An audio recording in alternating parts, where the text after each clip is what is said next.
suis une occidentale, mais qui travaille à l'IRIS. Et l'IRIS, on a un peu cette particularité d'avoir une vision un peu décalée par rapport au microcosme parisien. C'est peut-être pour ça qu'on est hors de Paris, le think tank le plus connu. Un think tank, c'est une institution qui fait du conseil, qui accompagne les pouvoirs publics, qui accompagne les entreprises, mais c'est aussi une institution qui est reconnue d'utilité publique parce qu'elle fait du débat public. Elle fait du débat public sur un certain nombre de sujets, sur un certain nombre de dossiers, qu'il s'agisse de sujets géographiques comme la Chine, l'Inde, le Brésil ou autres, ou de sujets plus transversaux. On a eu à une certaine époque, on faisait des conférences sur les questions agricoles. On a fait des conférences sur les questions agricoles. D'ailleurs, je dis à une certaine époque, mais je suis en train de monter, moi, une table ronde au Géopolitique de Nantes au mois de septembre, une table ronde sur quelle agriculture demain, qui clairement essaye de poser toutes ces questions. Et ma particularité à l'IRIS, et après je vous promets, j'arrête de parler de moi, ma particularité à l'IRIS, c'est que je suis une économiste. Or, les gens qui travaillent sur les questions internationales ont plutôt fait sciences politiques, voire de la géographie, rarement de l'économie. Alors ça m'a beaucoup perturbée à une certaine époque, parce que la façon de voir des économistes est assez radicalement opposée de la façon de voir des géopolitologues. Les gens qui font de la géopolitique, ils ne vous parlent que de rapports de force. Certains vous parlent de morale, tout un tas de sujets qui, pour un économiste, ne veulent rien dire. En économie, c'est la concurrence, le marché, point barre. Le rapport de force, il s'exprime sur le marché, vous êtes compétitif ou vous ne l'êtes pas. Et puis, un éditeur m'a un jour demandé d'écrire un bouquin sur la géopolitique de l'économie, en me disant, si, il y a un sujet, et puis de toute façon, le sujet, tu le traites bien dans toutes tes interventions, dans tout ce que tu fais, donc ce serait peut-être pas mal. Alors, il se trouve que la commande a été faite fin 2019 et que vous savez ce qui s'est passé en 2020, donc j'ai été enfermée chez moi et ça m'a obligée à réfléchir un petit peu à tout ça. Et c'est vrai que ça m'a fait du bien. Ça m'a fait du bien, ça a été un peu comme une gestation où j'ai été obligée de me questionner sur les liens entre la géopolitique et l'économie. Bon, en plus, le Covid nous aidait à ça parce que la pandémie de Covid, on se rend compte à un moment donné de la mondialisation et de ce qu'est la mondialisation. Et on se rend compte que cette mondialisation, elle a des implications économiques très fortes. On a manqué de tout. On a manqué de masques, on a manqué de... parce qu'ils étaient en Chine et parce que la Chine n'exportait pas. Mais en même temps, on se rend compte que, au-delà de la dimension économique, il y a aussi une dimension plus politique, une dimension plus stratégique. Et je crois que l'événement suivant, qui est la guerre en Ukraine, ça n'est l'illustration parfaite.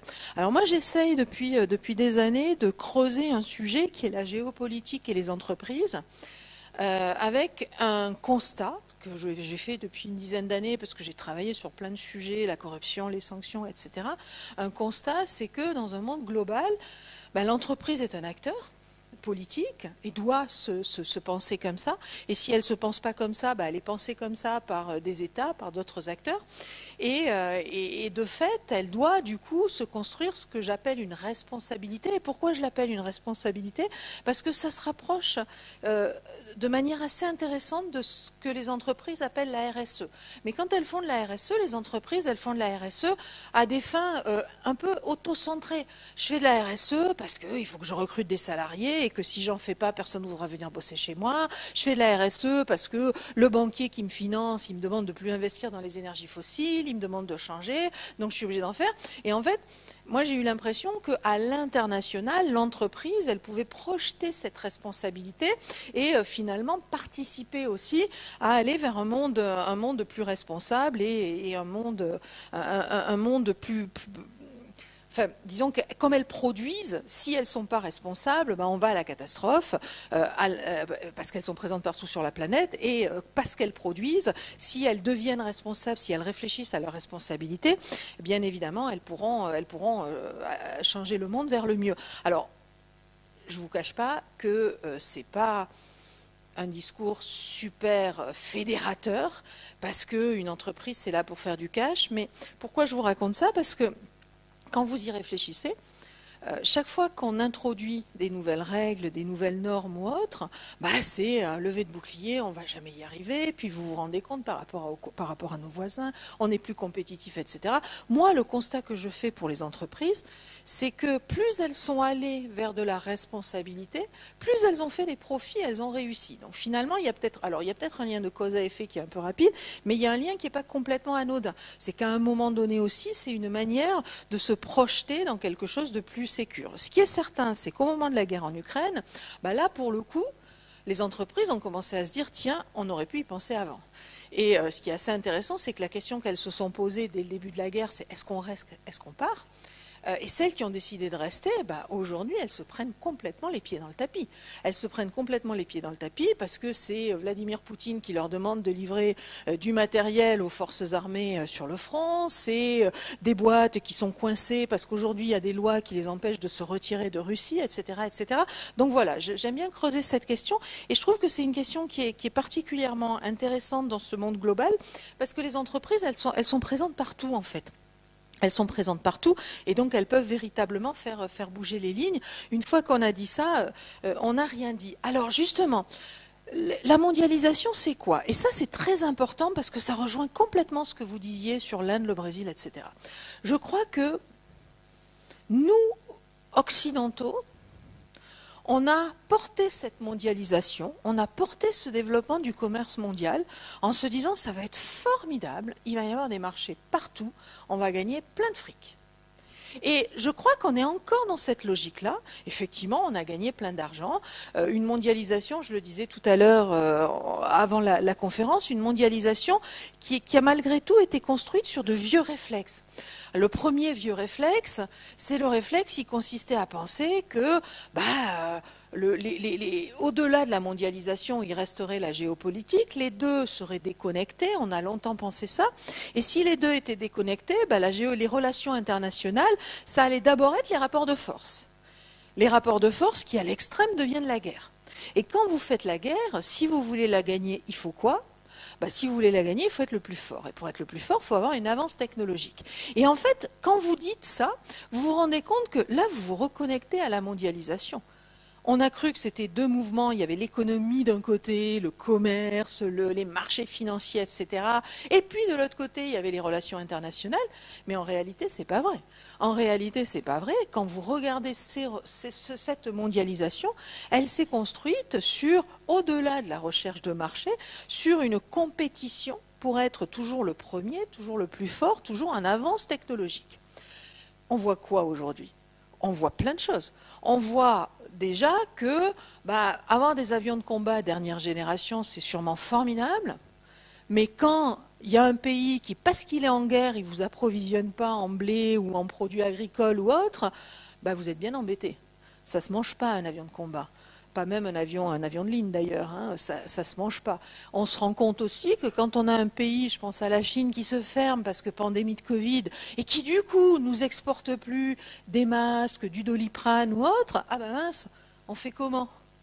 On fait comment ? On a des super technologies, c'est formidable, mais ça ne permet pas de fabriquer ces produits assez basiques finalement. Et donc ça c'est le premier constat. C'est au fond, on a pensé un monde global avec les réflexes d'antan. Et ça, quand je dis on, souvent quand mes enfants disent on, je lui dis c'est qui on ? On, pour le coup, c'est nous les Occidentaux. Il y a un autre élément qu'on n'a pas vu. Donc la mondialisation, elle est incontestable, vous voyez, à partir des années 80, on voit bien que ça décolle très clairement. Et ce qu'il faut savoir, je m'étais amusée à faire ce calcul il y a quelques années, ce qu'il faut savoir, c'est que ça décolle, le commerce international explose, mais il porte aussi la croissance économique. Nous, on nous parle souvent des 30 glorieuses en nous disant que c'était une période bénie. Il faut savoir que la croissance économique mondiale, elle a été beaucoup plus forte dans les années 90 que pendant les 30 glorieuses mondiales. Et je viens sur l'explication du pourquoi tout de suite. Elle a été encore plus forte au début des années 2000 jusqu'en 2012. Et elle s'est un petit peu lissée, mais elle était quand même plus forte que les 30 Glorieuses après la crise de 2008. Donc on voit que ce qu'on considère comme un antan où la croissance mondiale, la croissance était phénoménale, ben en fait elle n'a été phénoménale que pour nous. Et donc on reste encore dans ce monde-là en pensant que il n'y a que nous sur Terre. Et en fait, comme vous le disiez très bien, il n'y a pas que nous sur Terre. Il n'y a pas que nous sur Terre.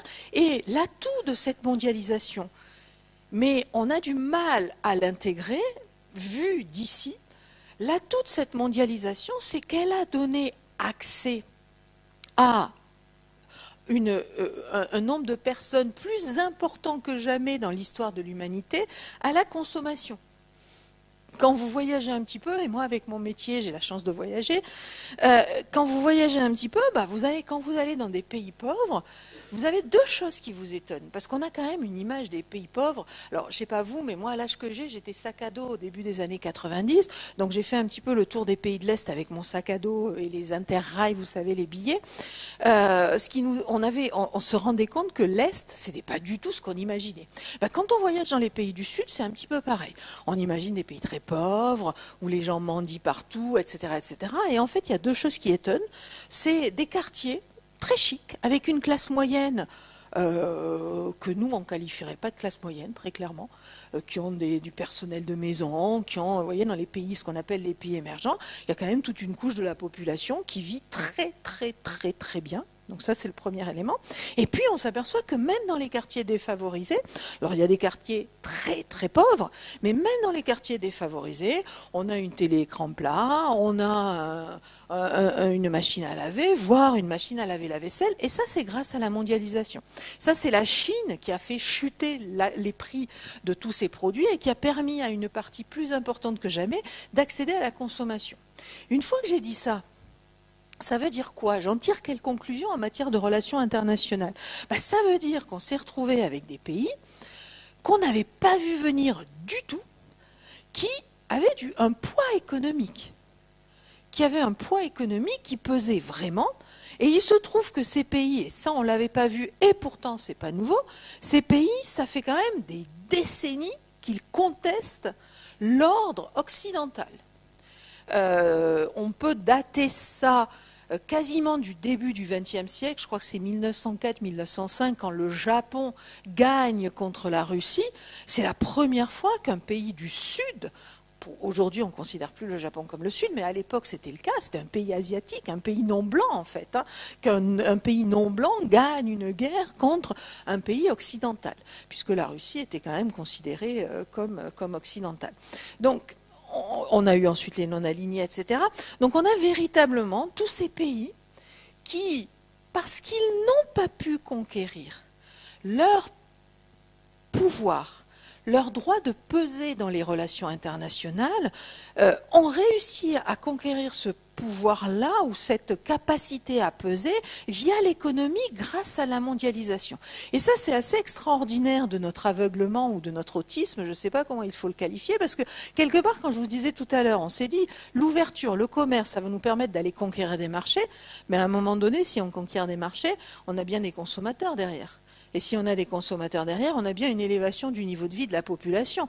Donc si vous avez une élévation du niveau de vie de la population, vous avez une élévation du PIB et des pays qui vont se développer, très clairement. Et en plus, c'était l'objectif affiché. Donc on se retrouve aujourd'hui dans cette situation, au fond, où on a une mondialisation qui est étrangement corrélée aux relations internationales, et d'autant plus corrélée aux relations internationales que cette mondialisation, elle s'inscrit dans des organisations internationales que les États-Unis ont créées au sortir de la Deuxième Guerre mondiale et qui sont que ni les États-Unis ni les Européens ne veulent réformer. Je ne sais pas si vous vous rappelez, si vous avez déjà vu les voix, les quotes-parts, en fait les parts dont on dispose, les droits de vote dont on dispose au Fonds monétaire international, mais les États-Unis disposent de 17%, ce qui correspond à peu près à l'importance de leur PIB dans le PIB mondial, ce qui est assez cohérent. Nous, Européens, puisqu'on a chacun nos droits de vote, on a en tout 24%, ce qui ne correspond pas du tout, et les Chinois, ils sont encore à 6%.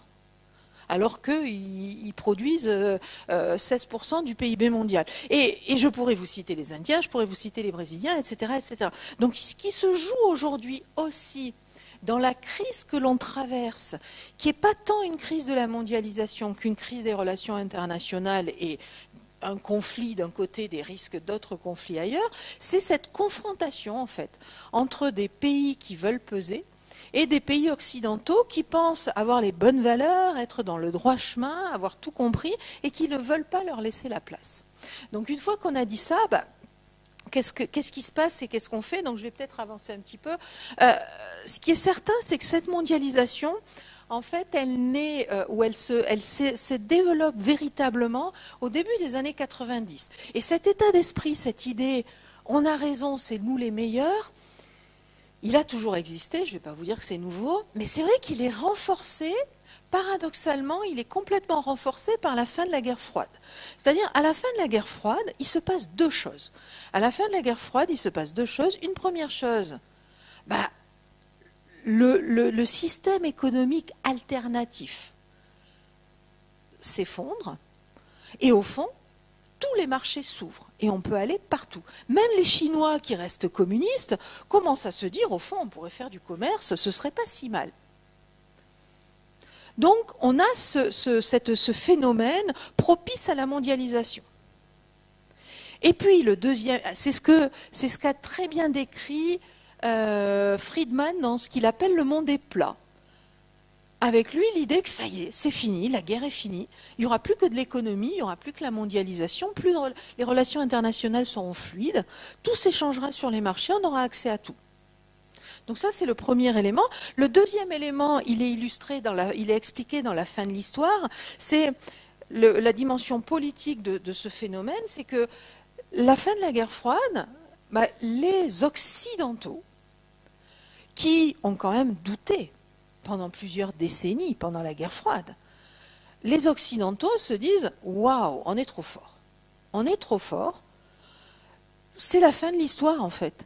La démocratie, le capitalisme, nos valeurs, ce qu'on est, a gagné. Il n'y a plus de contestation à ça, on va l'imposer à tout le monde. Et on a essayé de l'imposer à tout le monde, soit, vous avez tous suivi, ça a commencé par des opérations de maintien de la paix des Nations Unies. Alors les opérations de maintien de la paix, ça partait d'un bon sentiment au départ, mais très rapidement, ça n'a plus été du tout des opérations de maintien de la paix des États-Unis, des Nations Unies, lapsus révélateur d'ailleurs. C'est les Occidentaux, menés par les États-Unis, qui se sont permis d'aller intervenir un peu partout sur la planète pour instaurer une démocratie. Moi, je trouve ça assez extraordinaire d'aller instaurer la démocratie avec des armes. Mais bon, chacun son truc, hein. Donc ça, c'est le premier élément. Et puis le deuxième élément, ça a été dans le domaine économique, en fait. Dans le domaine économique, on s'est dit, au fond, c'est le capitalisme, c'est le libéralisme économique qui fonctionne le mieux. Et donc, ça a été les politiques d'ajustement structurel. Alors, politique d'ajustement structurel qu'on a imposées dans un certain nombre de pays du Sud, en les endettant très fortement, en leur expliquant qu'avec ces politiques-là, ils allaient se désendetter très vite, ce qui ne s'est jamais produit. Et en fait, ils ont réussi à se désendetter en exploitant des matières premières, en fait, comme la Russie par exemple, mais ils en ont gardé une sacrée rancœur. Parce que la crise de la fin des années 90, la crise asiatique de 97, qui a aussi été la crise russe de 98, c'est un moment très dur pour les pays du Sud. C'est un moment très dur pour les pays du Sud parce qu'ils ont appliqué les recettes occidentale de ces institutions qu'on appelle à juste titre les institutions de Washington, le FMI, la Banque mondiale parce qu'ils sont à Washington, et puis ils se sont rendus compte que ça ne fonctionnait pas. Mais nous, on a continué à vivre un petit peu dans ce rêve-là. Tout va pour le mieux, dans le meilleur des mondes, tout se passe bien. Et dans tout se passe bien, il se passait plein de choses. Et assez étonnamment, on ne le voyait pas. Je ne sais pas, je vais vous raconter une petite anecdote assez récente et peut-être que vous avez ressenti la même chose. Récemment, on a reparlé du Rwanda et du génocide au Rwanda. Eh bien, je ne sais pas vous, c'était au début des années 90, moi j'avais 20 ans, donc j'avais l'âge d'être conscient, c'est terrible ce qui s'est passé au Rwanda. Eh bien, à cette époque-là, je ne me suis pas rendu compte en fait. On a remontré des images, il y a quand même un ministre français de la Santé, c'était Bernard Kouchner, qui pleurait à la télé au journal de 20 heures, parce qu'il était allé sur place, il avait vu ce qui se passait. 30 ans plus tard, je me suis dit, mais comment j'ai pu ne pas comprendre ce qui se passait? Je ne sais pas si vous aviez compris le génocide du Rwanda, mais moi, absolument pas. Et là, ça m'a fait cogiter. Et là, je me suis dit, bah, décidément, il faut vraiment que tu sortes de ta bulle parce que quelque part, on est vraiment auto-centré et on ne s'est pas rendu compte. Je crois que c'est quasiment 1 million de morts. Quand même, je vous dis, ce ministre ils ont remontré les images de ce ministre qui pleure à la télé. Je veux dire, Kouchner, c'est un mec qui en veut. C'est quelqu'un qui est quand même, il pleure pas, on n'a pas l'impression qu'il pleure tous les 4 matins. Il est en larmes au journal de 20 heures. Et là, vous vous dites, je l'ai forcément vu. Comment j'ai pu ne pas comprendre ça? Et on vit on a vécu jusqu'à la crise de 2008, je dirais. On a vécu dans ce monde qui paraissait formidable. Il y avait plein de choses qui se passaient. Je vous ai mis le sommet de la Terre, 1992. En 1992, le sommet de la Terre, c'est la plus grande conférence internationale jamais organisée dans notre histoire récente. Et je pense dans notre histoire lointaine aussi, parce qu'on n'avait pas la possibilité d'organiser une conférence. C'est la conférence qui a réuni le plus de pays et le plus de monde en 1992. Donc quand j'ai des gens aujourd'hui qui me disent le changement climatique, on ne savait pas, j'ai juste envie de dire non, en fait, on n'a pas voulu savoir, on n'a pas vu. Vous voyez, je vous parle du Rwanda, le changement climatique, c'est un autre exemple en fait, de ce fait qu'on a vécu dans un monde qu'on a idéalisé pendant des décennies, puis on est en train de se réveiller et de se dire waouh, en fait, c'est pas si génial que ça. Ou en fait, ou peut-être parce qu'on n'a pas vu, on n'a pas réglé les problèmes, on a mis la poussière sous le tapis et puis ça nous revient en boomerang. Dans les autres événements que je vous ai créés, alors je vous ai mis le Fonds monétaire international, mais je vous en ai déjà parlé. Et vous voyez, je vous ai mis en dessous la rébellion dehors le Fonds monétaire international, Fouera FMI. Parce qu'il y a eu des politiques libérales qui ont été extrêmement redoutables pour ces pays du Sud, qui ont mis à la rue, qui ont envoyé à la pauvreté pendant des années des populations. Donc il y a le no OMC, WTO, et puis 2001. 2001, il se passe quoi? Il se passe 2 choses qui commencent à nous réveiller. Alors, qui vont réveiller vraiment les organisations internationales. Le Fonds monétaire, la Banque mondiale, les Nations unies aussi. Les Nations unies, en 2001, c'est les ODD, les Objectifs pour le développement durable. C'est le programme de Kofi Annan pour réduire la très grande pauvreté. Donc, dans les organisations internationales, même s'ils n'ont pas beaucoup d'importance, il y a quand même les pays du Sud, il y a quand même des non-occidentaux, et donc ça commence à diffuser, donc ça commence à se réveiller. Vous avez aussi les altermondialistes, 1999. Donc on a cette période charnière. 2001, c'est les attentats du 11 septembre. Et là, on se dit, mais pourquoi nous, si formidables, si gentils, si extraordinaires, si porteurs de richesse et de ruissellement, pourquoi on se fait attaquer comme ça? Quelle haine il y a derrière ces attentats? Comment on peut déclencher ça? On y répond assez rapidement. Il se trouve que c'est des religieux. On se dit, waouh, c'est des fanatiques en fait. Il n'y a pas d'explication, c'est pas logique, c'est pas rationnel. Vous avez vu, on dit pareil de Poutine. C'est pas logique, c'est pas rationnel sa guerre. On a un peu toujours cette réponse en fait. Et puis surtout, il y a un autre événement au-delà des attentats de 2001. Il y a l'entrée de la Chine à l'OMC. Et quand on laisse entrer, alors c'est assez marrant l'entrée de la Chine à l'OMC parce que ça a été un peu le fruit du hasard et la conséquence directe des attentats du 11 septembre. C'est Pierre Aski qui raconte très souvent ça sur des plateaux, dans des émissions, si vous l'écoutez un petit peu, parce qu'il vivait en Chine à cette époque-là. Et il explique que lui, il dînait avec des amis chinois, sa femme est chinoise, il dînait avec des amis chinois quand il y a eu les attentats. En Chine, les attentats sont à 14 heures aux États-Unis. En Chine, non, les attentats sont le matin, pardon. Et c'est en France que c'est à 14 heures. En Chine, c'est déjà le soir. Donc c'est l'heure du dîner. Et là, ils allument la télé. Et à sa grande surprise, il voit tous les Chinois qui applaudissent. Vous vous rendez compte? Applaudir des images comme ça? Vous vous rendez compte ce qu'on déclenche quand même? C'est dingue.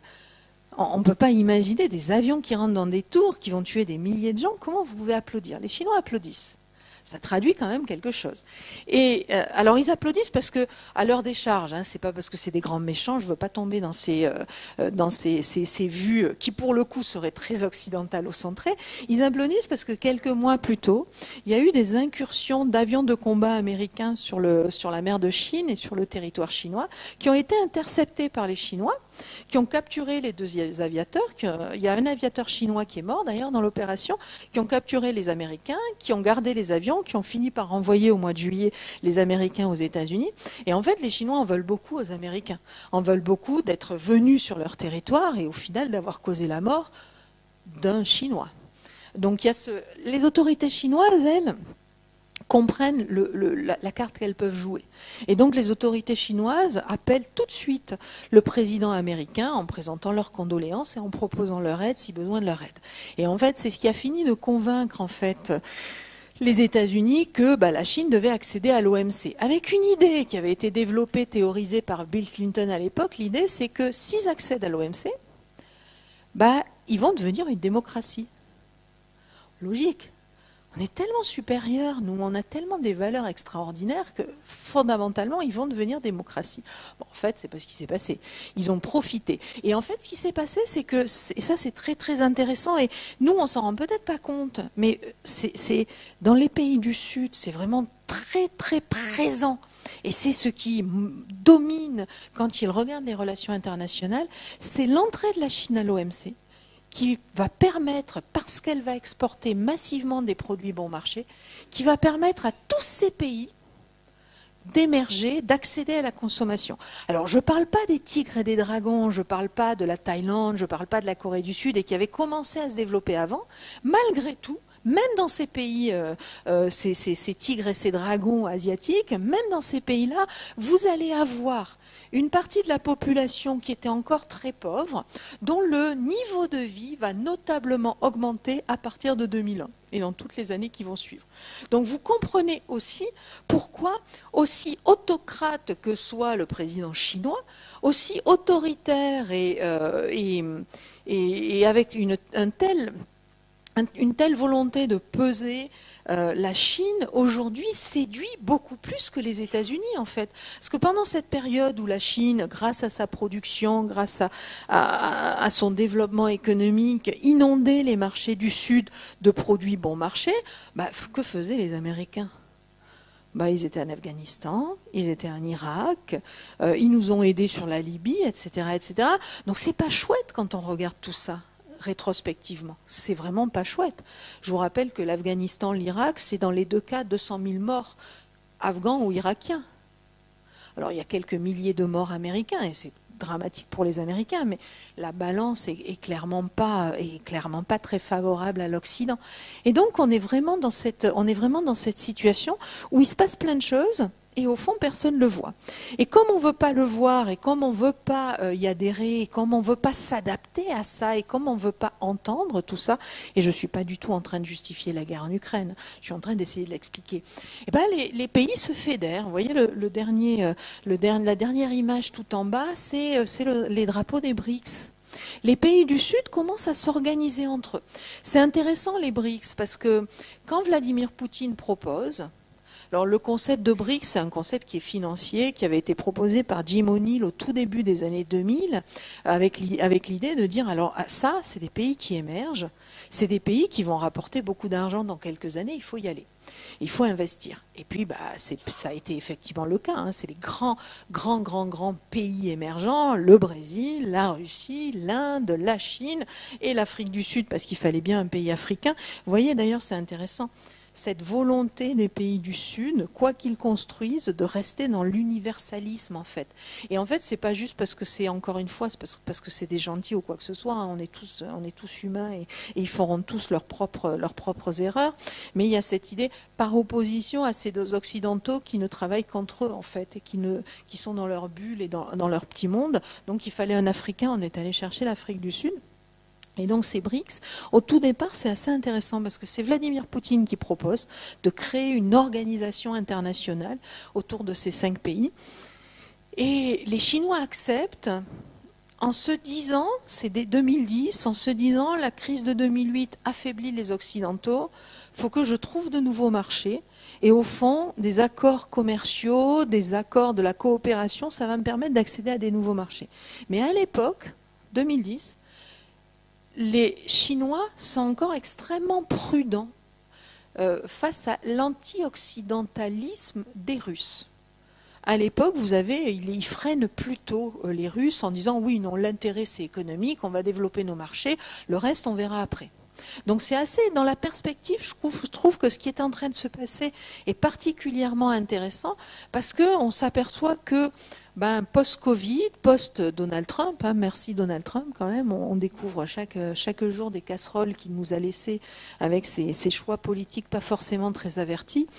On se rend compte qu'il a réussi quand même à crisper complètement les Chinois qui sont devenus anti-occidentaux et qui sont clairement dans une opposition frontale aux États-Unis. C'est en 2012 que Xi Jinping annonce que l'économie chinoise va dépasser l'économie américaine. Alors encore une fois, c'est pas tout la faute des États-Unis.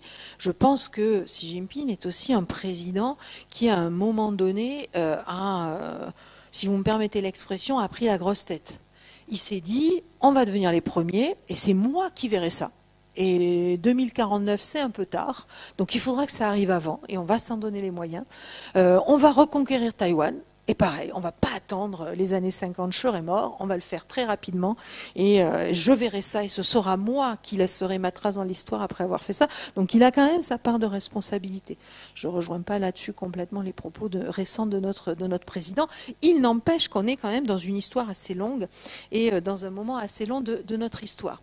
Alors plus récemment, là, je trouvais ça intéressant parce que on voit que on est à présent, on est nous aussi dans ce contexte. On rentre nous aussi dans l'histoire.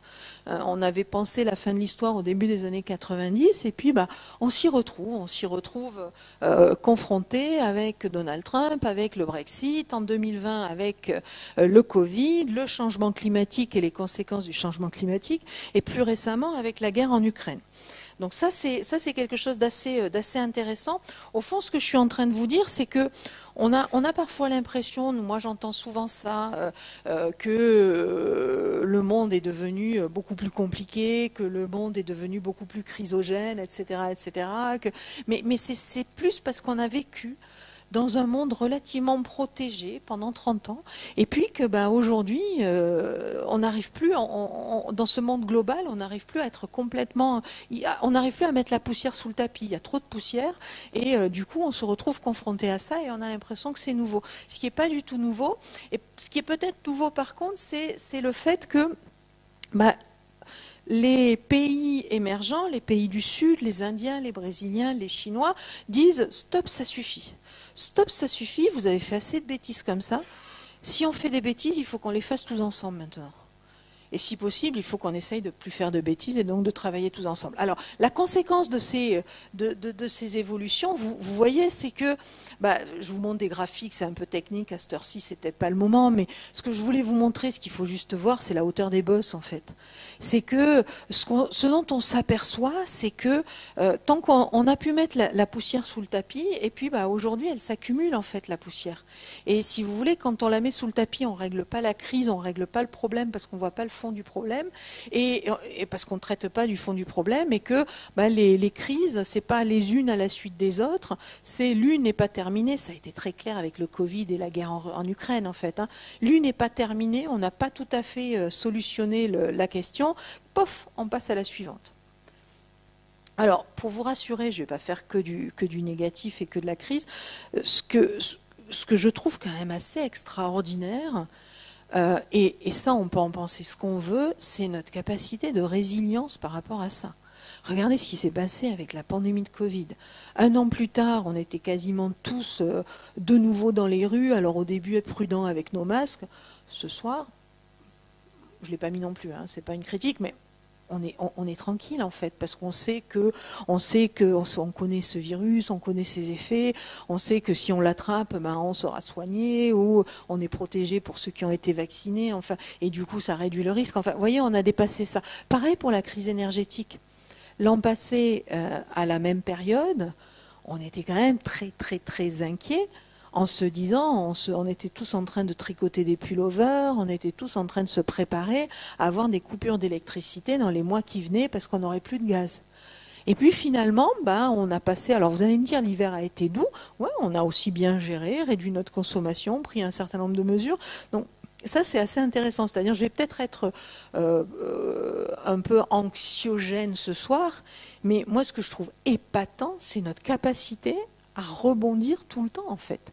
On a toujours l'impression que c'est la fin du monde. À chaque crise, on se dit, bah ça y est, celle-là, c'est la bonne. Et puis, au final, on trouve toujours des solutions. Et c'est quand même ça qui est assez extraordinaire. Donc là, vous voyez, par contre, les crises s'accumulent, il va falloir trouver des solutions très vite. Alors moi, qu'est-ce que je vois dans ce monde ? Et quand je regarde le monde dans sa globalité, pas que nous, ce que je vois, c'est il y a quand même un changement climatique qui a des conséquences majeures. Et ça, il va falloir gérer, il va falloir traiter. Et là, ce que nous disent les pays du Sud, à juste titre, c'est que c'est à vous de gérer, parce que c'est vous qui avez mis la pagaille. Et on n'est quand même pas très réglo sur ce coup-là. Parce qu'on a dépensé des centaines de milliards dans le cadre de la pandémie de Covid. On avait déjà dépensé. Alors c'est assez marrant parce qu'on rajoute un zéro à chaque crise, ce qui prouve qu'on est quand même on a sacrément les moyens de réagir. Le plan, je cite souvent le plan américain pour lutter contre la crise de 2008, c'était 400 milliards. Les plans pour lutter contre le Covid, ça a été plus de 4000 milliards. Donc on a rajouté un zéro. Et quand il s'agit de mettre en place un fonds pour accompagner les pays du Sud dans la lutte contre le changement climatique, on s'est donné un objectif en 2013 de 200 milliards et on doit abonder, et tous les pays les plus riches, et on n'arrive même pas à l'atteindre en fait, on a atteint 70% de cet objectif-là. Donc vous voyez que ça aussi, ça renvoie une image de nous qui est quand même pas super chouette. La deuxième chose que je vois, c'est ce que j'ai résumé sous inégalité et inclusion. C'est-à-dire partout dans le monde, dans nos pays et à l'international, il y a une aspiration à l'égalité. Il y a une aspiration à ce que j'appellerais de la justice sociale. Les pays du Sud, ce qu'ils demandent, c'est d'être entendus, c'est d'être respectés pour ce qu'ils sont. Et c'est de pouvoir participer en fait aux décisions mondiales. Vous le voyez chez les Indiens, vous le voyez au Brésil avec Lula qui pensait proposer un plan de paix et solutionner la guerre en Ukraine. Vous voyez qu'aujourd'hui ils veulent peser dans le monde. Mais pareil, à l'intérieur des pays, et chez nous aussi, les Gilets jaunes, c'était bien ça. Il y a quand même une aspiration aussi à ça. C'est-à-dire, si vous voulez, ce que je suis en train de vous dire, c'est que j'ai l'impression que ce qu'on observe dans nos sociétés, ou ce qu'on observe à l'étranger, qu'on n'a pas voulu voir pendant des années, cette volonté d'exister, ça se joue aussi chez nous, avec des gens qui ne comprennent pas pourquoi il y a des très très riches, et puis il y a des gens qui ont du mal à boucler les fins de mois, pourquoi il y en a qui devraient travailler plus que d'autres, pourquoi, etc., etc.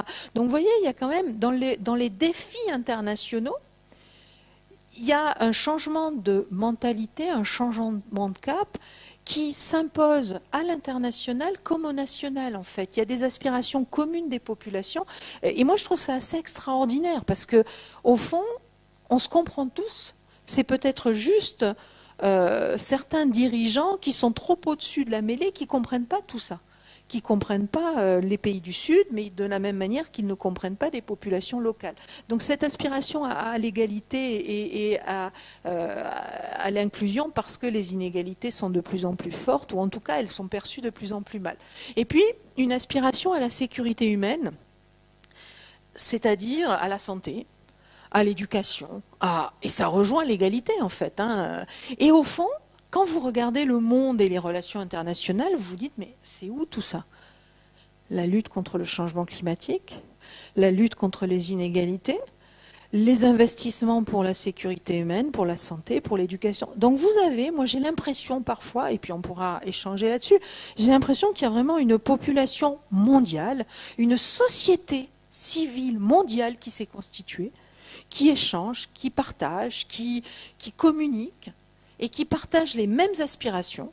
Et puis de l'autre côté, vous avez des relations interétatiques qui continuent à être des relations comme au XIXe siècle, quand on s'entend pas, on se fait la guerre, si on s'entend, on va commercer entre nous, etc., etc. Alors, c'est ce que je vous ai mis, donc la société civile à la manœuvre. Moi, je trouve que justement, on s'inquiète de nos démocraties, mais au fond, ce qui est exprimé aujourd'hui avec les pays du Sud, ils veulent peser. Ils veulent peser, c'est une forme de démocratie aussi. les populations veulent être plus entendues. C'est une forme de démocratie aussi. On n'a pas encore trouvé la bonne recette, on n'a pas trouvé le bon moyen de les laisser s'exprimer, mais au fond, moi je trouve que la démocratie, elle n'est pas en danger du tout, que la démocratie, elle est plutôt plébiscitée dans ce monde. Donc ça, c'est un élément important, avec, c'est ce que je vous disais, hein, des hiérarchies qui disparaissent et en même temps des inégalités qui se creusent, et un monde qui n'a jamais été aussi prospère et en même temps aussi près du gouffre avec le changement climatique. Donc en fait, tout n'est pas perdu, mais c'est vrai que il est important de le comprendre, ce monde, il est important de comprendre ce qui est en train de se passer pour peut-être adapter notre curseur et adapter la voie. Plusieurs constats. Donc c'est ce que je vous disais sur l'écho interne international. Vous voyez les pays du Sud qui veulent peser, ce Sud global dont on parle tout le temps, les Indiens, les pays africains et autres, et en même temps aux États-Unis, ce mouvement Black Lives Matter, les Noirs américains qui veulent enfin être entendus. Et ça, vous pouvez voir l'effet conflictuel que ça génère et qui est réel. C'est des gens dans la rue, c'est des gens qui vont s'opposer à des forces de l'ordre, ça va être des gens qui vont perdre leur vie pour ce combat-là, c'est certain. Mais c'est aussi une prise de conscience, en fait. C'est aussi une prise de conscience qu'ils ont le droit d'exister. Et vous voyez, c'est exactement la même revendication que les pays du Sud, en fait. On existe, nous aussi, on veut nous aussi participer à notre avenir. Le besoin de collaboration et de coopération, ça, je trouvais intéressant de le mettre parce qu'aujourd'hui, on voit que la guerre, et on a l'impression qu'il n'y a que ce rapport-là qui existe. Or, c'est pas vrai, en fait.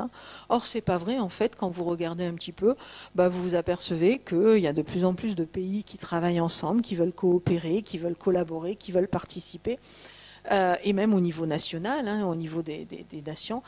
Et pourtant, c'est vrai qu'on est dans un monde du repli sur soi, dans un monde de plus en plus individualiste. Donc on a ces mouvements qui se confrontent et qui s'affrontent. Et ça, c'est le dernier élément, un contexte géopolitique peu propice, car dominé par des États plus que par les sociétés civiles. C'est un petit peu ce que je vous disais. Et là, je m'oppose souvent à mes collègues, justement, de la géopolitique, parce que eux sont convaincus que de toute façon, in fine, il faut toujours des États pour représenter des peuples, en fait. Et ils ont probablement raison, il faut toujours une représentation, en fait, pour peser. Quand vous avez des mouvements de milliers de personnes avec des avis différents, ça ne fonctionne pas. Donc, ce monde dominé par les États, il se construit autour d'un monde de blocs, autour de valeurs. Alors c'est quoi ces valeurs? On disait tout à l'heure, démocratie, autocratie. Moi, ce que je vois surtout au-delà des valeurs, c'est la course à la puissance, en fait, des deux grands, États-Unis et Chine, qui se font un petit peu j'allais dire la guerre, c'est malvenu, qui s'affrontent en fait pour la première place. Mais à côté de ça, ce qu'on observe, c'est quand même un certain nombre de pays qui ne sont pas complètement alignés sur cet affrontement. Est-ce que nous, Européens, ça nous importe beaucoup qui est la première puissance économique au monde, que ce soit les États-Unis ou la Chine? Est-ce que les Indiens, ça les importe beaucoup de savoir si c'est les États-Unis ou la Chine? J'en suis pas sûre, mais en tout cas, il y a cette course et cet affrontement. Cette course à la technologie, je vous disais tout à l'heure, quand la famine menace. Donc, pour moi, les valeurs, elles sont plutôt là, plutôt que démocratie, autocratie. C'est quoi qui est important, en fait, dans la vie d'un être humain? Et je crois que on l'a quelque peu oublié dans nos modes de fonctionnement et dans nos modes de pensée.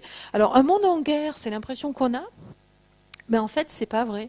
C'est pas vrai parce que, comme vous le voyez, 95% des conflits aujourd'hui sont intra-étatiques. C'est des guerres civiles, en fait. C'est des guerres civiles. Alors déjà, un autre élément, c'est que les guerres de conquête ne se gagnent plus. Les guerres de conquête ne se gagnent plus. Et pour le coup, la première puissance militaire au monde que sont les États-Unis, sont bien placés pour le savoir, ils ont tout perdu depuis la Seconde Guerre mondiale. Ils ont tout perdu. toutes les guerres qu'ils ont menées. Je ne sais plus qui disait, je n'ai pas retrouvé, et je ne me suis pas amusée à faire le calcul. Les États-Unis, depuis la Seconde Guerre mondiale, ont quasiment été en guerre tout le temps. Tout le temps. Et ils ont tout perdu. Vraisemblablement, ça ne les a pas appauvris. Il y a un excellent ouvrage que moi j'avais lu quand j'étais plus jeune, qui avait été publié à la fin des années 60, qui explique qu'ils ont besoin de ça en fait. Hein. C'est une forme de... La guerre et entretient aussi l'économie, mais ça c'est un tout autre sujet. Donc des conflits intra-étatiques, ça veut dire quoi? Des guerres civiles? C'est bien ces mouvements sociaux, c'est bien ces populations qui aspirent à quelque chose en fait. Avec des mouvements violents qui se créent, hein, parce qu'il n'y a pas que des populations dans la rue. Quand il y a des guerres civiles, c'est des ethnies qui s'opposent, c'est des tueries comme on a pu connaître au Rwanda par exemple, mais c'est essentiellement à l'intérieur des pays que ça se joue. Le retour des États et la tentation du repli, la mondialisation déjà une réalité. Alors oui, la mondialisation est déjà une réalité, mais... Oui, j'ai cru qu'il manquait un mot. Est déjà une réalité, mais en fait, ce qu'il faut savoir, c'est que cette mondialisation, elle ralentit depuis les années 2014-2015, et elle ralentit pas sous le coup du changement climatique, pas sous le coup de la guerre commerciale lancée par Donald Trump, puisqu'elle a été lancée en 2018, pas sous le coup d'un repli sur soi chinois ou autre. En fait, c'est le modèle Amazon. C'est-à-dire, avec le modèle Amazon, le modèle du tout de suite, immédiatement, on se rend compte qu'il faut relocaliser certaines productions, une partie des productions, parce que pour livrer en 48 heures ou en 24 heures, il faut avoir les produits sur place. Donc on observe une réindustrialisation sur certains, en bout de chaîne de valeur en fait, depuis plusieurs années, depuis 8-9 ans.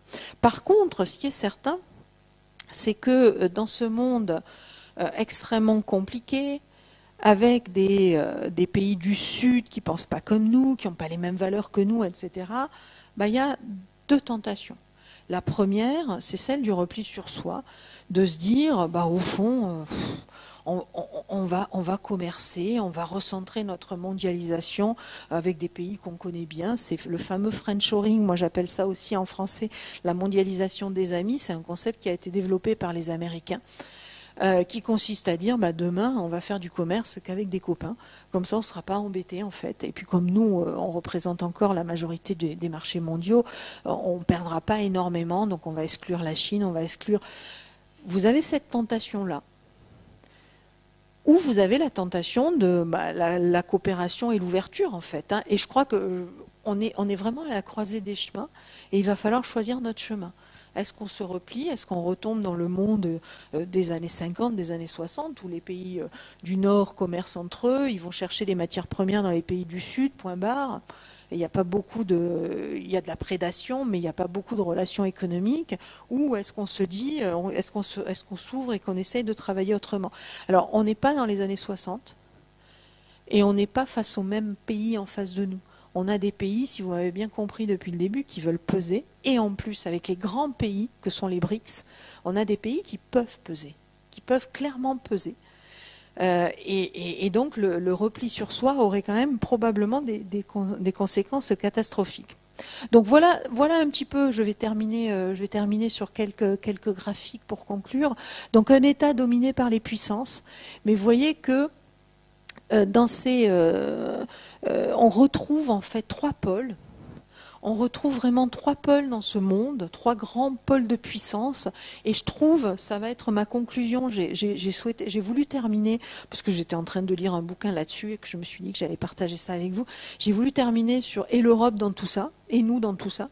Parce qu'au fond, on se rend compte que il y a le pôle États-Unis, il y a le pôle Chine, c'est certain, que nous, l'Europe, on est un troisième pôle de puissance, donc on devrait s'assumer plus comme tel.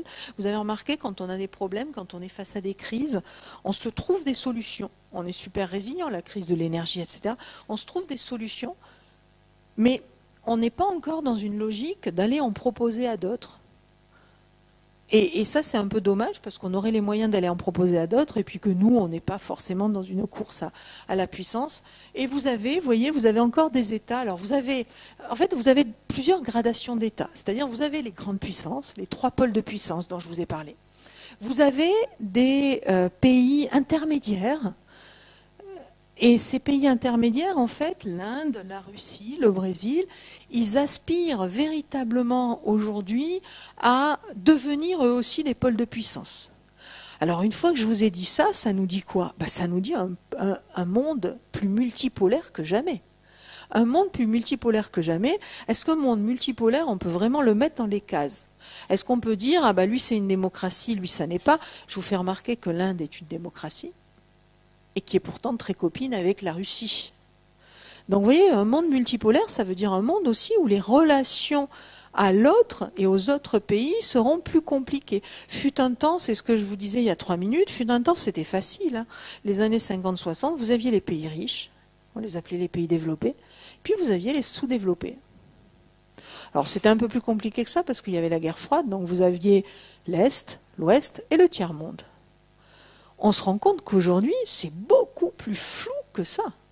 C'est beaucoup plus flou que ça. Et un Lula au Brésil, ou même à l'époque de Bolsonaro, c'est quelqu'un qu'on ne peut plus considérer aujourd'hui comme un dirigeant du tiers-monde, en fait. Quand il arrive vous avez vu l'accolade qu'il avait eue avec Barack Obama et qui lui disait ah bonjour monsieur le président, vous êtes probablement le dirigeant de cette planète le plus populaire, en tout cas vous êtes bien plus populaire que moi. C'était Barack Obama, président des États-Unis. Donc voilà, on est dans ce contexte-là où on a des pays qui comptent et des pays qui sont plus des pays du Sud, on les appelle. C'est intéressant parce que quand on parle d'eux, vous avez remarqué dans tous les médias partout, on parle du Sud global. On les appelle encore les pays du Sud en fait. Le Japon est au Sud a priori aussi, ou en partie. L'Australie en tout cas, ça c'est certain. Donc vous voyez, c'est ce repère géographique qui traduit aussi quelque chose. Alors ce qui est intéressant dans ces pays du Sud, c'est qu'ils connaissent les mêmes évolutions que nous et qu'à l'horizon 2050, ils abriteront tous ces pays, anciens pays en développement, anciens tiers-monde, abriteront beaucoup plus de populations urbaines que les pays du Nord, les anciens pays développés, ce qu'on appelle les pays OCDE. Donc il y aura une population urbaine beaucoup plus importante. Ça veut dire aussi une dépendance aux importations, y compris de produits alimentaires et de produits agricoles, etc., etc. On a une population qui s'urbanise et qui suit le même chemin que ce qu'on a suivi nous, qui s'urbanise véritablement en vitesse accélérée en fait. Et à cette époque-là, la Chine 2050 aura perdu la moitié de sa population puisqu'elle est en vieillissement accéléré. Donc on voit que ça va reconfigurer aussi les relations internationales. Il faudra compter plus tellement avec la Chine, probablement plus autant avec les États-Unis parce que les États-Unis sont dans d'autres séquences. Les États-Unis en fait ont construit toute leur puissance quasiment sur l'immigration et sur l'attractivité de ce pays. Aujourd'hui, j'ai l'impression, ça va peut-être changer, j'ai l'impression qu'ils sont dans une logique beaucoup plus de repli sur soi et de fermeture. Et pour moi, c'est véritablement un choix qui est très dangereux pour ce pays et pour sa puissance. Donc vous avez ces évolutions-là. Je ne sais plus quelle carte je vous ai mise ensuite. Oui, ces puissances. Alors juste pour illustrer ces puissances, on voit quand même que ce monde est dominé par nos amis américains et chinois. Sauf que si vous regardez un petit peu, et ça illustre tout ce que je vous ai dit, aujourd'hui les grandes puissances, c'est pas que nous. C'est pas que nous, c'est les pays du G7 et les BRICS. Dans les premières économies au monde. Et je crois que l'Inde... non, c'est le Brésil. Oui, le Brésil devrait dépasser la France, en fait, à l'horizon des 5 prochaines années. Donc on voit qu'on a une reconfiguration complète des économies dans le monde, et reconfiguration complète qui, soit elle laissera... dans les relations internationales, on laissera la place à ces pays, une place légitime, vu leur développement économique, soit on ne le fera pas, et ils iront chercher cette place par d'autres moyens.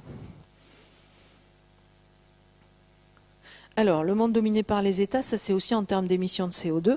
Bien évidemment, l'émission de CO2 est directement corrélée à le développement économique. Et c'était pour vous illustrer ce que je vous disais tout à l'heure.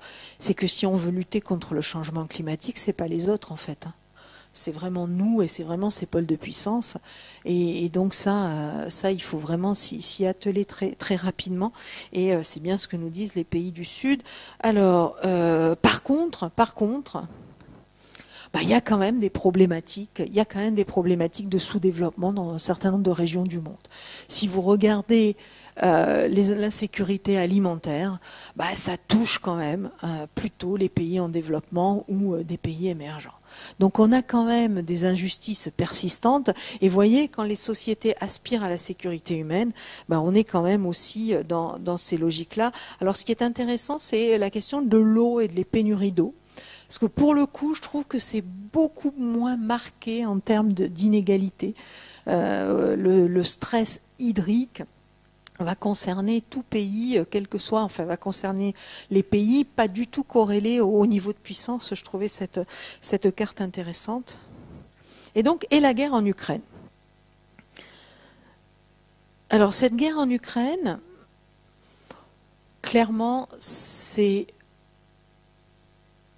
On ne comprend pas, hein. Je vous ai dit tout à l'heure, on a dit de Vladimir Poutine qu'il n'était pas rationnel, mais c'est un peu notre prisme et notre vision. C'est vrai que c'est difficile de comprendre ce qui lui est passé par la tête, sauf si on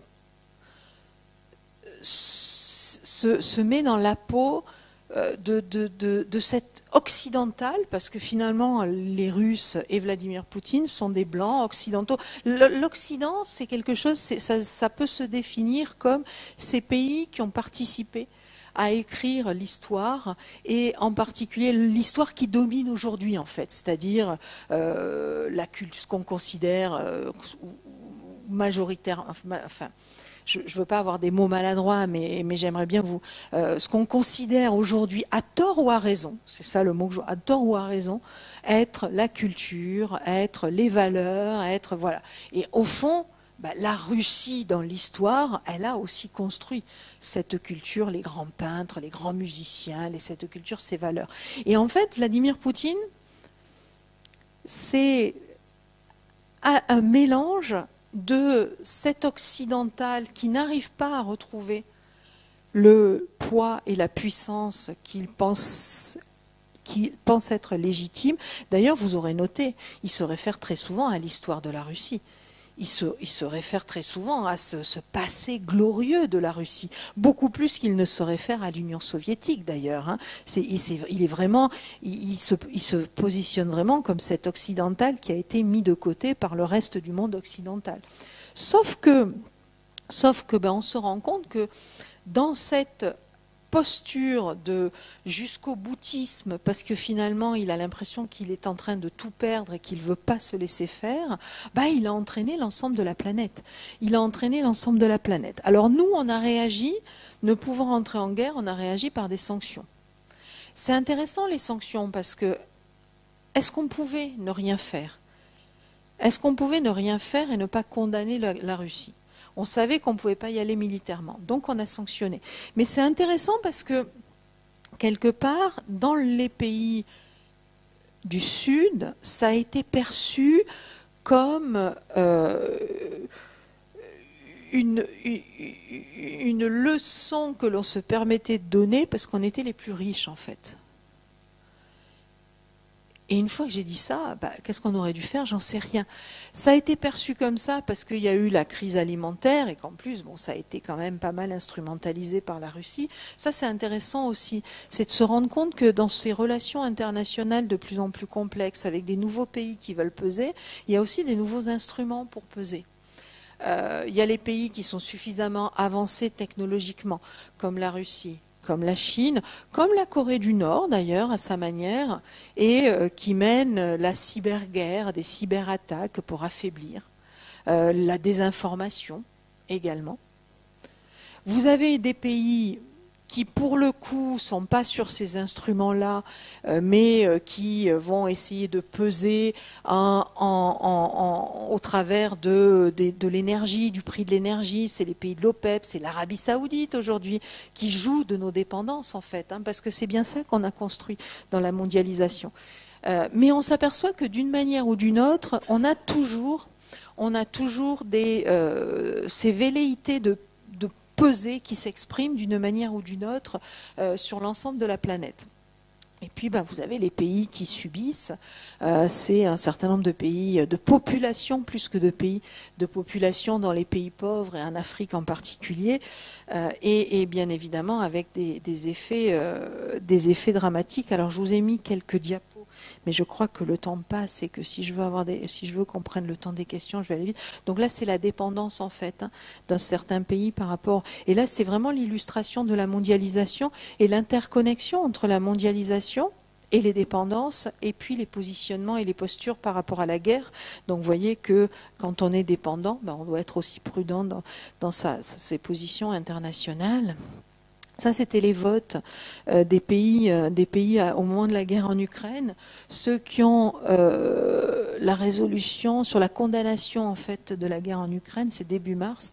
Donc, vous voyez que vous avez et là, ça traduit. Je vous parlais tout à l'heure des BRICS, mais regardez les pays du Sud. C'est pas un concept pays du Sud en fait. J'emploie ce mot depuis le début. Vous avez l'Inde qui s'abstient, mais vous avez le Brésil qui condamne. Vous avez très peu de pays qui s'opposent en fait. Donc on voit cette complexité des relations internationales au travers de ce vote, avec un certain nombre de pays qui clairement ne suivent pas les Occidentaux, ne suivent pas la pensée dominante, ne suivent plus, et en même temps ne s'opposent pas non plus.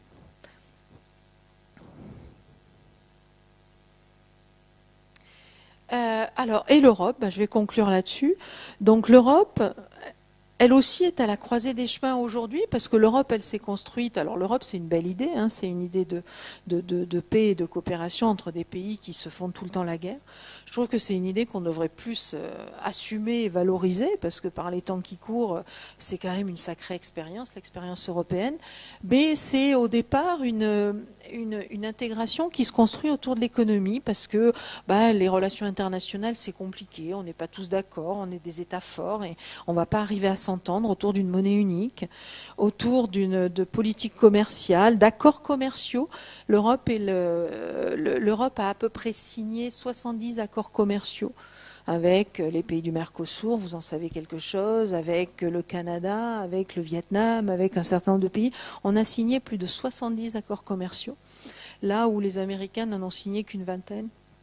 Donc on est allé vraiment chercher ces coopérations, mais on l'a fait dans une optique d'abord économique et dans cette logique dont je vous parlais tout à l'heure, de finalement nous on peut exporter vers ces pays, on peut exporter des biens à très forte valeur ajoutée, et puis finalement on sera obligé d'accepter des biens comme des produits agricoles par exemple. On les acceptera, ça va probablement pénaliser très fortement nos agriculteurs, mais en soi, dans la balance, c'est pas très grave, on gagnera plus qu'on ne perdra. Il y avait quand même cette attitude-là dans ces négociations d'accords commerciaux, ça apparaissait très clairement. Et on s'aperçoit, alors aujourd'hui c'est mis entre parenthèses, parce qu'on s'aperçoit que c'était pas aussi simple que ça en fait. C'était pas aussi simple que ça, et que, comme je vous disais, la souveraineté alimentaire, la souveraineté en matière de santé, ce sont des choses qui sont extrêmement importantes. Et tout ça se produisait dans un contexte de stabilité et de paix. C'est ce fameux monde parfait où tout allait bien finalement.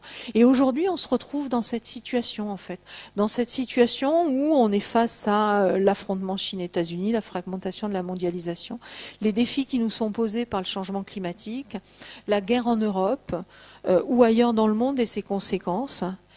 Et clairement, on doit réfléchir à comment on se positionne dans cette chose-là. Alors, j'ai préparé cette diapo avant les déclarations d'Emmanuel Macron dans l'avion de retour. Mais la question de la souveraineté, la question de l'autonomie, la question de notre place dans le monde, ce sont de vraies questions. La question de nos relations aux autres pays sont de vrais sujets. Et j'ose espérer qu'on saura voir ce monde dans toute sa diversité, dans la diversité que j'ai essayé de vous décrire. Alors, est-ce que j'ai encore quelques... Oui, j'avais encore quelques données. Donc, vous voyez... On parle souvent de notre déclin, en fait c'est un déclin tout relatif. Hein. Le déclin européen, déjà il est très proche, il est comparable au déclin américain, et puis surtout il se traduit par la montée en puissance de la Chine et d'un certain nombre d'autres pays. Est-ce que c'est pour autant une mauvaise nouvelle? C'est une question que je vous pose. Donc l'Europe, deuxième marché au monde, un premier partenaire commercial de la Chine d'ailleurs, avec ses accords commerciaux, grand partenaire commercial d'un certain nombre de pays. Donc vous voyez, si vous prenez ce que sont les différents pays dans le monde et leur part dans le PIB, on voit quand même que ce monde se complexifie, devient plus multipolaire avec des pays qui veulent peser, mais il y a quand même encore trois grands pôles dominants dans ce monde et au fond... trois pôles. Alors on en voit souvent deux, il y en a trois, mais on est quand même dans des relations internationales qui sont encore assez asymétriques, mais ne pas oublier qu'un certain nombre de pays peuvent participer et jouer leur rôle. Voilà, j'espère que vous avez des questions. Merci.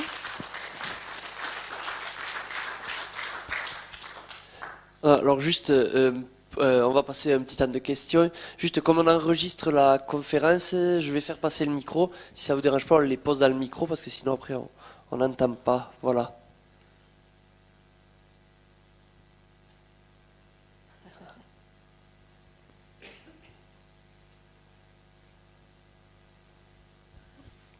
Est-ce que vous pourriez nous expliquer les évolutions de la politique de l'Europe par rapport à l'Afrique et la perte de notre positionnement aujourd'hui en Afrique, et la France en particulier? Comment se fait-il qu'on perde pied? C'est parce que volontairement il n'y a pas d'intérêt économique d'aller avec l'Afrique, ou bien c'est politique, c'est plus profond, c'est culturel? Enfin, vous pouvez nous dire quelque chose, parce que c'est dommage de voir ce qui se passe. Oui, c'est vrai. Je réponds question après question, vous en prenez plusieurs? On répond question après question, okay, si vous voulez bien. Alors, l'Afrique, ça illustre exactement tout ce que je vous ai décrit. C'est-à-dire, c'est finalement des pays que nous, Européens, c'est pas les Américains qui étaient en Afrique en son temps, nous, Européens, et surtout Français, Britanniques, un petit peu Italie, un petit peu Allemagne, on a longtemps dominé. Et on les traite encore comme ça, en fait. C'est ce qu'ils nous reprochent, d'ailleurs. C'est la France-Afrique dont on n'arrive pas à se défaire. Donc, en fait, moi, ce que je vois, je ne connais pas l'Afrique, mais j'ai eu l'occasion d'y faire 2-3 conférences, j'ai eu l'occasion d'y aller ou d'échanger avec des collègues africains. Ce qui m'épate toujours, mais encore une fois, parce qu'on a plein d'idées reçues sur ces pays, ce qui m'épate toujours, c'est de voir cette jeunesse qui a fait des études, qui parle comme vous et moi, qui s'exprime, qui sait ce qu'elle veut. Et en fait, on est vraiment rentré dans un monde où les hiérarchies se sont estompées. Alors, comme je vous le disais tout à l'heure, l'inégalité n'a jamais été aussi forte, mais les hiérarchies se sont estompées. Et aujourd'hui, un Africain, quand il discute avec vous, il ne vous considère pas comme supérieur parce que vous êtes un blanc européen, en fait. Et tant mieux, Sauf que nous, on ne l'a pas compris. Nous, on ne l'a pas compris, mais regardez, mais lisez les discours de nos présidents de la République, sauf peut-être Jacques Chirac, qui était adoré en Afrique. Et je pense qu'avec un président... avec cette mentalité-là, je ne suis pas une fan de Jacques Chirac, mais avec un président qui avait cette mentalité-là, on ne vivrait pas ce qu'on est en train de vivre aujourd'hui. Mais regardez les discours de Nicolas Sarkozy, je crois que c'était un discours à Dakar, où il est quand même allé expliquer aux petits Africains, et je caricature à peine son discours, aux petits Africains que la démocratie c'était génial, et que sérieux, il ferait mieux de suivre notre exemple. Non mais pour qui se prend-on en fait? Donc il y a eu ça, je ne sais plus les discours de Hollande, mais pareil, les discours d'Emmanuel Macron. Vous voyez, on a encore aujourd'hui cette attitude de donneur de leçons. On le fait parfois avec nos amis européens aussi. Et aujourd'hui, ça passe plus, en fait. Aujourd'hui, ça passe plus. Et c'est vrai que quand on regarde les Africains, on se dit, mais attendez, vous préférez les Russes et Wagner aux Français, avec leurs entreprises, le commerce et tout ce qu'ils peuvent vous apporter? Bah, c'est pas ça la question. C'est juste, la question, c'est pas qu'on préfère les Russes aux Français, c'est qu'on vous supporte plus, les Français, en fait. C'est qu'on vous supporte plus. Et alors, je pense que c'est pas tout perdu, hein, mais il y a vraiment ce besoin de changer de logiciel. Et une fois que j'ai dit ça, c'est plus facile à faire. Je vais vous raconter une petite anecdote. Alors, c'est pas sur l'Afrique, mais suite aux déclarations d'Emmanuel Macron, il y a une de mes collègues qui a fait une remarque sur Twitter sur Taïwan. Et moi, je prépare un tweet en réponse pour compléter ce qu'elle dit, en disant « Et oui, et puis, après des années de pédagogie sur l'autonomie stratégique à nos partenaires européens, vous vous rendez compte ce que j'écrivais de pédagogie? Bon, je l'ai vu tout de suite, hein, j'ai effacé, je ne l'ai pas posté, mon tweet, j'ai changé. On ne fait pas de la pédagogie, on échange avec des partenaires. On n'est pas nous les profs et eux les élèves, en fait. Et en Afrique, c'est multiplié par 10. Et je crois qu'on est vraiment à ce moment-là. On est vraiment à ce moment-là où, quand on échange avec nos partenaires africains, faut les mettre autour de la table au même niveau que nous, et la confiance reviendra, en fait. Mais aujourd'hui, c'est pas du tout ce qui se passe. C'est pas du tout le cas, en fait. Et donc forcément, on perd des billes. Bon, en plus, vous avez un autre phénomène qui est assez normal et assez logique, c'est que le monde entier se développe, les pays émergents se développent, et ils vont chasser sur les mêmes marchés que nous. C'est logique. C'est logique que les Chinois entrent en Afrique, que les Indiens entrent en Afrique, que les Qataris, que les Saoudiens ou autres entrent en Afrique. C'est tout à fait logique et normal, et ça participe de la mondialisation. Simplement, il y a deux choses. Il y a les marchés et la conquête des marchés, où là, ça se diversifie, où là, les Chinois, pareil, les Chinois, ils sont plus efficaces dans leur conquête des marchés, pareil, parce qu'eux ne vont pas en donnant des leçons. Eux, ils ne vont pas du tout donner des leçons. En plus, c'est terrible, les Chinois, parce qu'ils arrivent avec leur personnel. Enfin, il y a très peu de retombées sur le pays. Mais sauf qu'ils ne disent pas aux Africains, faut aller vers la démocratie, il faut vous comporter comme ci, etc. Et en plus, non seulement ils ne leur donnent pas des leçons, mais en plus, ils construisent tout plein d'infrastructures, des routes, des autoroutes, etc. Alors les routes, c'est facile, hein, c'est la route qui va du port jusqu'à l'usine, du port jusqu'au gisement de matières premières dont on a besoin. Ils sont très opportunistes, hein, ils ne font pas de cadeaux, mais il n'empêche qu'ils construisent ces infrastructures et en plus, ils ne vous donnent pas de leçons. Donc forcément, à choisir entre vous et nous. Par contre, et c'est là que je trouve que ça peut être très intéressant, je vous parlais au tout début, la question de la responsabilité des entreprises. Je pense qu'il y a vraiment un truc à creuser là-dessus. Parce que, par contre, un Africain, quand il veut bosser et qu'il a les diplômes, et donc il peut postuler dans une entreprise étrangère, il préfère quand même bosser dans une entreprise française en Afrique que dans une entreprise chinoise. Parce que les conditions de travail, parce que la RSE, parce que, etc., etc. Et là, je trouve qu'on ne capitalise pas assez sur ces choses-là, sur ce qu'on pourrait apporter, ce que nos entreprises, avec leurs règles, etc., pourraient apporter à ces populations et finalement redorer un petit peu notre blason. Mais on est complètement dans cette logique où c'est nous qui décidons. Enfin, vous voyez comment ça s'est passé, mais ne serait-ce que ces dernières années. On donne des leçons de démocratie et puis on va aux obsèques d'un dictateur lambda parce que c'était notre copain. Il y a un moment donné, ça le fait pas en fait. Hein, c'est pas convaincant. Enfin, on nous regarde en nous disant mais je comprends pas, c'est pas logique.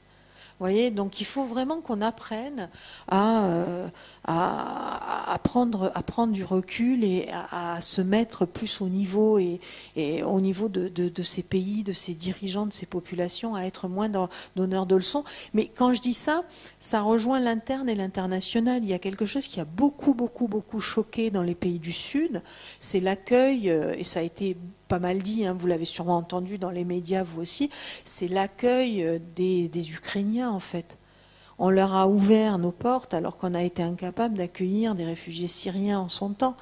Vous voyez, c'est des petites choses comme ça, des mentalités un peu sclérosées que nous avons tous, qui aujourd'hui sont inacceptable et inaccepté pour les pays du Sud, en fait.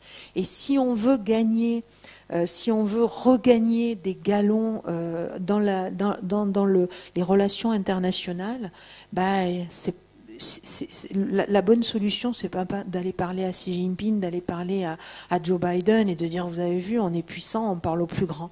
Non, la solution, c'est d'aller parler à tous ces pays, en fait. Parce que ces pays, ils sont alignés sur personne. Et ils se cherchent des partenaires en réalité. Question suivante. Ce n'est pas vraiment une question, c'était juste une impression, disons. Vous nous avez fait un tableau de l'ordre mondial d'un réalisme tout féminin. Voilà ce que je voulais dire. Et c'est un compliment ou... C'est un compliment, oui. Alors merci.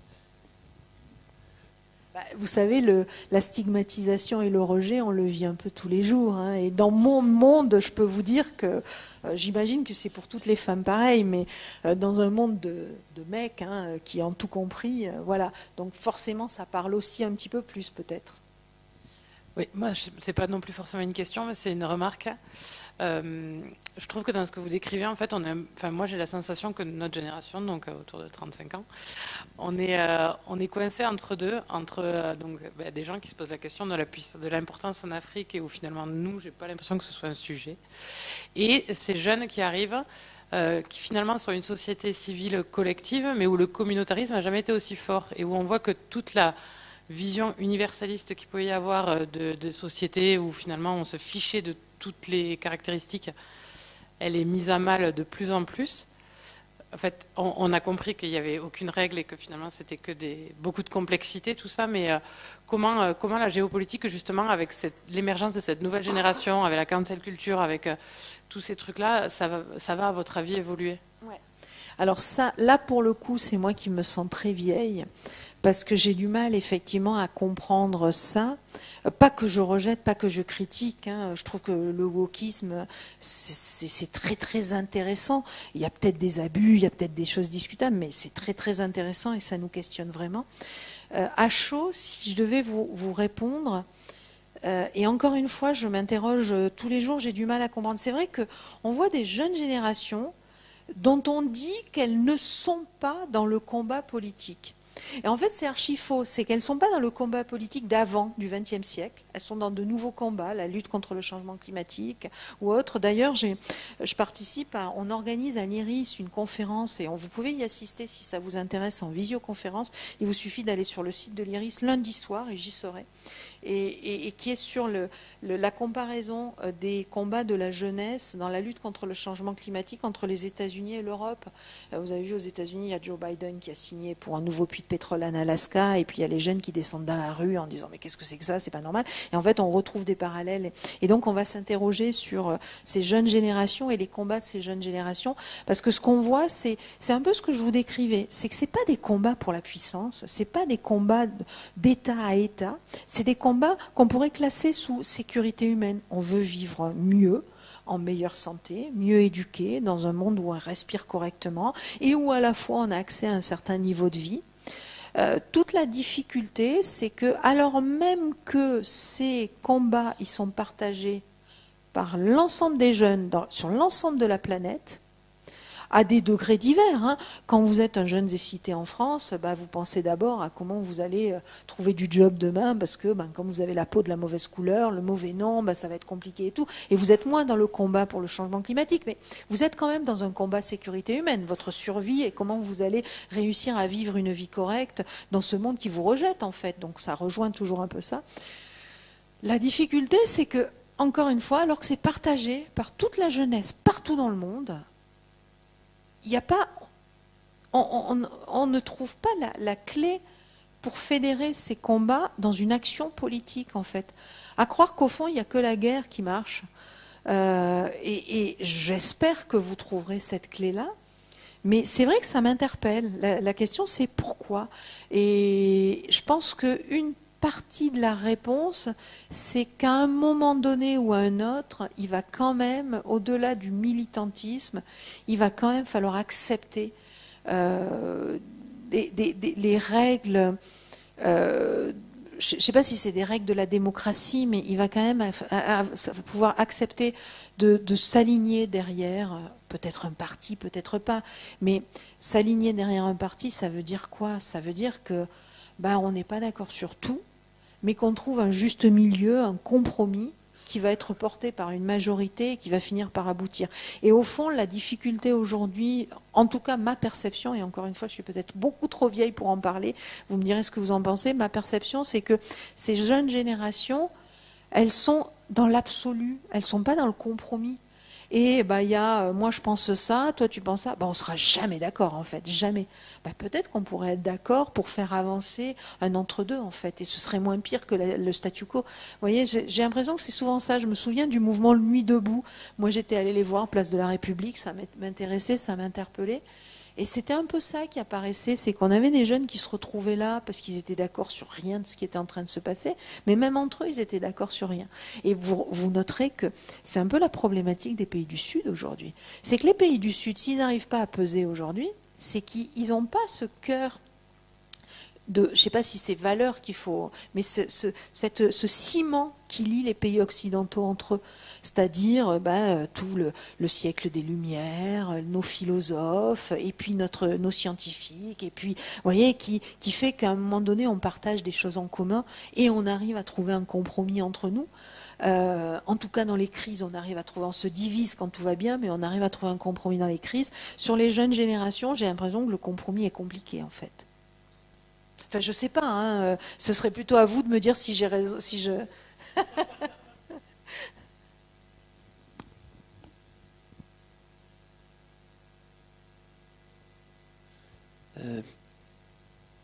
Personne, une question. Moi, j'en avais une, c'était pour relier un petit peu tout ça à l'agriculture, à notre agriculture. On en a parlé, vous en avez parlé un petit peu, mais est-ce qu'on peut revenir sur cette notion de souveraineté alimentaire? Et alors pareil, là ça va être ma perception, mais est-ce que des pays comme le Brésil ou la Chine, ils sont quand même pas vachement plus en avance que nous par rapport à cette perception de la souveraineté alimentaire? C'est-à-dire que nous on l'a et j'ai l'impression qu'on se pose pas trop de questions, eux ils l'ont pas et par contre j'ai l'impression que ça avance. La Chine c'est 1,5 milliard d'habitants pour l'instant, donc quand il faut faire bouffer tout le monde, c'est clair que ça questionne.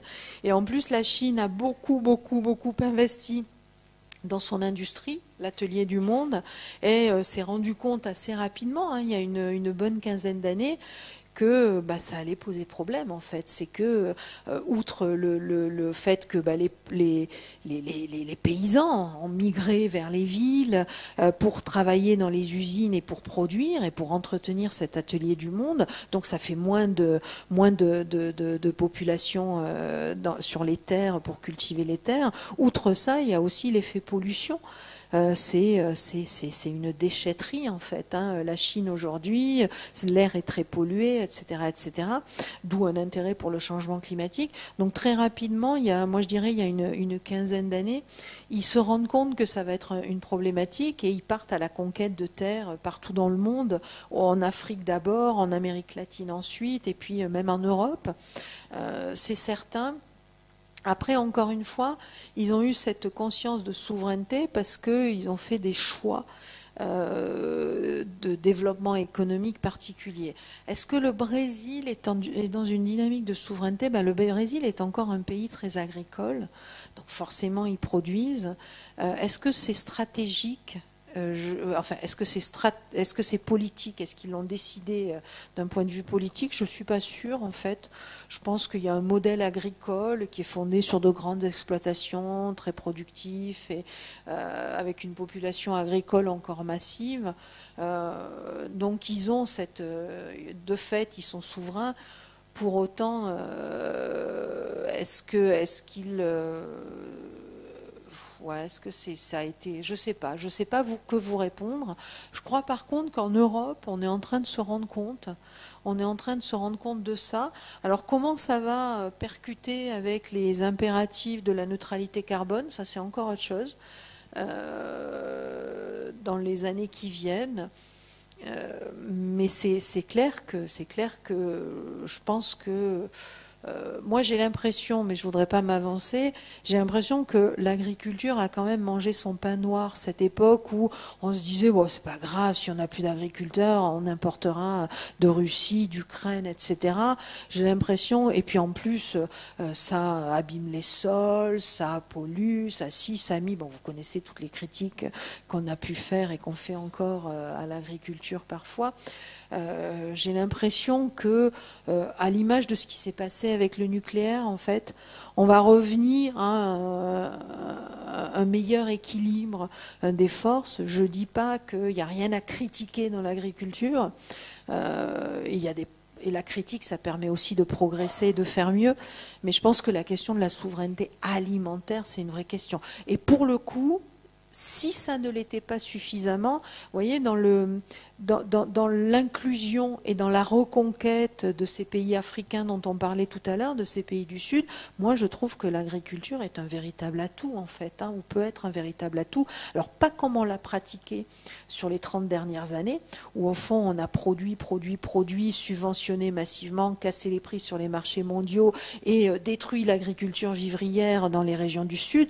Ça, le modèle dominant, du dominant au dominé, c'est pas la meilleure chose que nous ayons pu faire, mais produire et alimenter ces pays-là, les aider peut-être à redévelopper une agriculture locale, etc. Moi, je pense que ça peut vraiment être un sacré instrument pour se repositionner dans tous ces pays. J'espère que je suis pas la seule à le penser, en fait.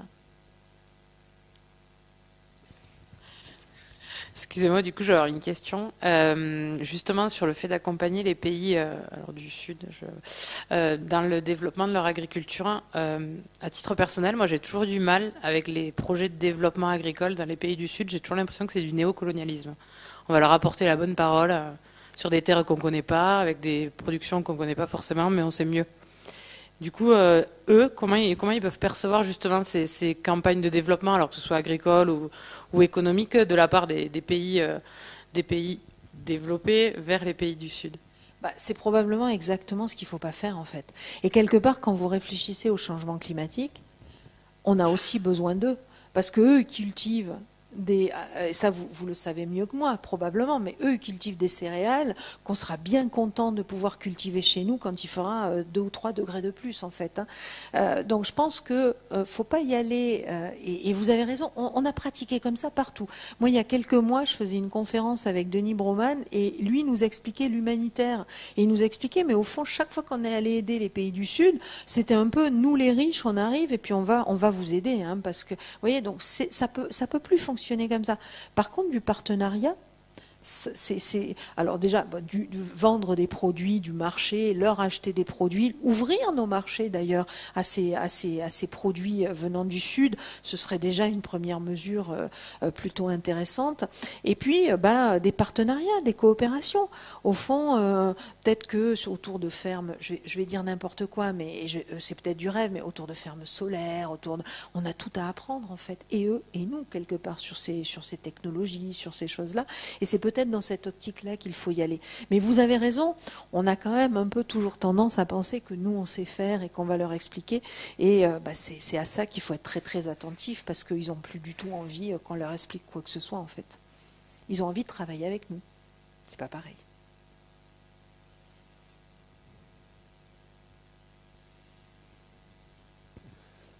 Est-ce qu'il y a d'autres questions?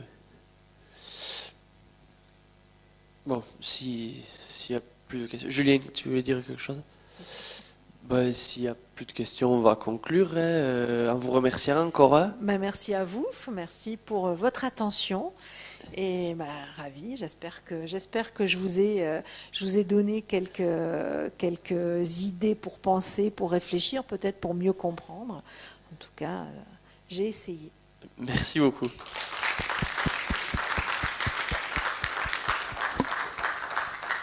Bonne soirée à tout le monde.